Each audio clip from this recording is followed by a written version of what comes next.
মানিকচকে যে ঘটনা ঘটেছে বিদ্যুতের দাবিতে, প্রথমত এটা কোনো রাজনৈতিক দলের আন্দোলন ছিল না। কোনো রাজনৈতিক দল এটা সংগঠিত করেনি। সেখানে সাধারণ মানুষ প্রায় 10 জায়গায় অবরোধ করেছিলেন বিদ্যুৎ দপ্তরের উপরে তীব্র ক্ষোভের থেকে। পুলিশের উপর কোনো ক্ষোভ নেই, বিদ্যুৎ দপ্তরের উপরে ক্ষোভ, কারণ দিনে 2 ঘন্টার বেশি আলো সেখানে থাকে না, লাইট থাকে না।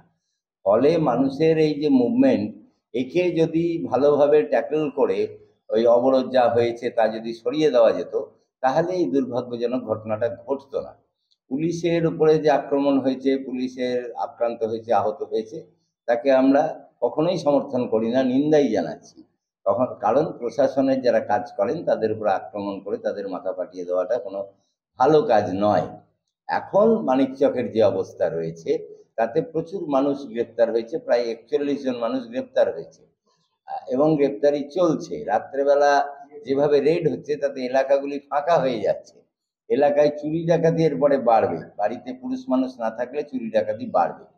ফলে আমরা আজকে অ্যাডিশনাল এসপি সাহেবকে বলেছি যে মানিকচকে পিস, শান্তি ফেরাতে হবে।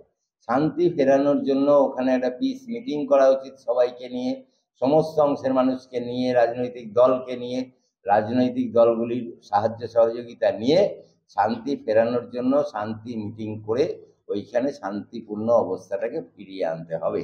কারণ এই রকম অবস্থা দীর্ঘদিন চলতে পারে না। এখন কারফিউ জারি করার মতন অবস্থা আছে, দোকান খুলছে না মানুষ, কারণ বিক্রি করবে কাকে? কোনো ক্রেতা নেই রাস্তায়, কোনো খরিদ্দার নেই, ফলে দোকানের ঝাঁপ বন্ধ। তাহলে এর তো একটা কারফিউ জারির মতন অবস্থা রয়েছে। পুলিশের গুলি চালনাটা আমি বলছি বিচার বিভাগীয় তদন্ত হতে পারে। প্রতিটি গুলি চালনারই ডিপার্টমেন্টাল ইনকোয়ারি হয়। কেন গুলি চালানো হলো সেটা কিন্তু ডিপার্টমেন্টাল ইনকোয়ারির আওতায় পড়ে পুলিশের। এখানে আমি বলছি যে ওখানে মানুষ আক্রমণ করতে গেল, পুলিশ গুলি চালালো, পায়ে গুলি লাগলো, যা হয়েছে টোটালটা একটা বিচার বিভাগীয় তদন্ত হোক। বিচার বিভাগীয় তদন্ত হোক, তার ভিত্তিতে বেরিয়ে আসুক যে প্রকৃত ঘটনা ওখানে কি আছে। আর এটাও তো ঘটনা যে ওখানে উনি বললেন এমপি সাহেব যে লাইট এতদিন থাকছিল না, আর ঘটনার পরে 1 মিনিটের জন্য লাইট যাচ্ছে না। এটা তো কোনো আলাদিনের আশ্চর্য প্রদীপ না যে লাইট এখন যাচ্ছে না কেন? তাহলে লাইট দেওয়ার ব্যবস্থা নিশ্চয়ই সঠিকভাবে আছে। ইলেকট্রিসিটি অফ হচ্ছে না, কারেন্ট অফ হচ্ছে না, তাহলে এগুলোর ব্যাখ্যাটা কে দেবে? প্রশাসনকে দিতে হবে তো। আমি পরে শুনেছি, আমি সে সময় ছিলাম না এখানে, যে শাসক দলেরও নেতা নেত্রীরা স্বীকার করেছেন যে মানিকচকে বিদ্যুতের অভাব রয়েছে।